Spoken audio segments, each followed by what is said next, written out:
अगं सुनबाई, हे जे सारखं तुझं माझं माहेर चालतं ना, ते आता कायमचं बंद कर. माहेरचं प्रेम इतकं संपत नव्हतं तर मग लग्न तरी का केलंस? तिथेच बसायचं होतं ना आयुष्यभर त्या बापाच्या घरी. सुलोचनाबाईंचे हे शब्द एखाद्या जळत्या कोळशासारखे मीराच्या कानात घुसले. तिच्या हातातला पाण्याचा पेला तसाच राहिला. तिने संयमानं विचारलं, आई, लग्न झालं म्हणून जन्मदात्यांना विसरणं शक्य आहे का? पण सासूबाई अधिकच हिनवून म्हणाल्या, नको गो बाई, तुमच्या त्या पदव्यांच्या गप्पा. आम्हाला इतकं ठाऊक आहे की ज्या घराचं मीठ खाता त्या घराशी एकनिष्ठ राहायचं असतं. तुझं शरीर इथे असतं आणि मन मात्र कायम तिकडेच घुटमळत असतं. जेवायला बसली की माझी आई असं बनवते, साडी नेसली की माझ्या दादाने ही घेतली. सुलोचनाबाईंचा आवाज आता धारदार झाला होता. त्या दिवशी असं काही बोलून गेल्या ज्याने मीराच्या काळजाचे तुकडे झाले. तुझ्या त्या लाडक्या माहेरच्यांनी तुझी कुंडली लपून हे लग्न लावून दिलं. तुझा तो दोष लपून तुला आमच्या गळ्यात मारले. मीराच्या हातातला काचीचा पेला जमिनीवर पडला आणि त्याचे तुकडे तुकडे झाले.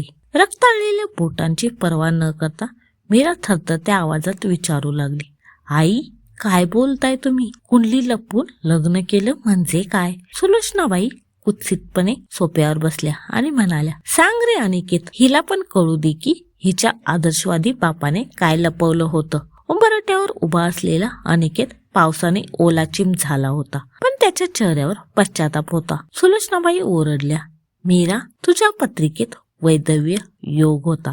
तुझ्या वडिलांनी हे लपवलं कारण त्यांना माहित होतं की माझ्या मुलासारखा हिरा पुन्हा मिळणार नाही. तुझ्या माहेरच्यांनी स्वतःची मुलगी सुखात राहावी म्हणून माझ्या मुलाचा जीव धोक्यात घातला. मीराला आता लग्नानंतर अनिकेतवर आलेले छोटे मोठे अपघात आठवू लागले. तेवढ्या दारात मीराचा भाऊ सागर उभा होता. त्याच्या हातात मिठाईचा बॉक्स होता, पण वातावरणातील ताण पाहून तो थिजला. सुलोचनाबाईंनी त्यालाही सोडलं नाही. या सागरराव, सांगा आता तुमच्या बापाने माझ्या मुलाचा जीव धोक्यात घालून हे लग्नाचं पाप का केलं? सागरचा चेहरा फिका पडला.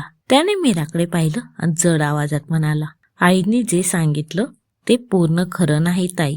लग्नाच्या वेळी बाबांनी सुलोचना काकूंना तुझ्या कुंडलीबद्दल सगळं खरं सांगितलं होतं, पण तेव्हा त्या काकूनीच अट घातली होती की तुमची ती शहरातील करोडोंची जमीन माझ्या नावावर करा, मग मी लग्नाला होकार देईन. बाबांनी तुझ्या सुखासाठी ती जमीन गुपचूप काकूंच्या नावावर केली होती ताई.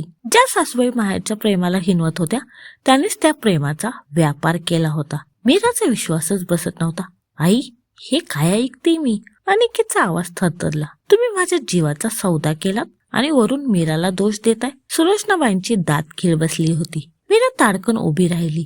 तिने डोळे पुसले आणि सासूबाईंसमोर शांतपणे उभी राहिली. आई, एक विचारू? मीराने हळूवार आवाजात विचारलं. तुम्ही म्हणताय ना की मायेचं प्रेम संपत नाही, तर लग्न का केलंस? मला सांगा, तुमची मुलगी जेव्हा तिच्या सासरी सुखात असते तेव्हा तुम्हाला आनंद होतो ना? मग माझ्या वडिलांनी माझं घर वसवण्यासाठी आपली संपत्ती तुम्हाला दिली, तर त्या प्रेमाची अशी थट्टा करणं योग्य आहे का? माझ्या बाबांनी माहेरचं प्रेम विकलं नाही आई, त्यांनी ते प्रेम तुमच्यावर विश्वासाने सोपवलं होतं.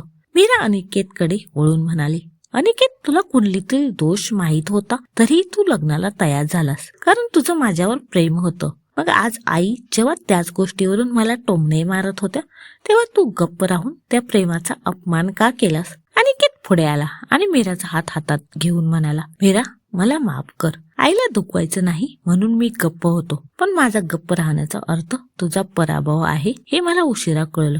शेवटी मीरा खंबीरपणे सासूबाईंना म्हणाली, आई, मी आता घर सोडून जाणार नाही कारण हे घर माझंही आहे, पण आजपासून मला या घरात सून म्हणून नाही तर मुलगी म्हणून जागा मिळेल का? सुलोचनाबाईंच्या डोळ्यातून पश्चातापाचे अश्रू आले. त्यांनी मीराचा हात हातात घेतला आणि म्हणाल्या, चुकलं ग माझं, मी विसरले होते की मी पण कोणाची तरी मुलगी आहे. मीराने सासूचे डोळे पुसले. सागरने आणलेली मिठाई सर्वांनी मिळून खाल्ली. माहेरचं प्रेम कधीच संपत नसतं कारण तिथले संस्कार मुलीला संकटात उभं राहायचं बळ देतात.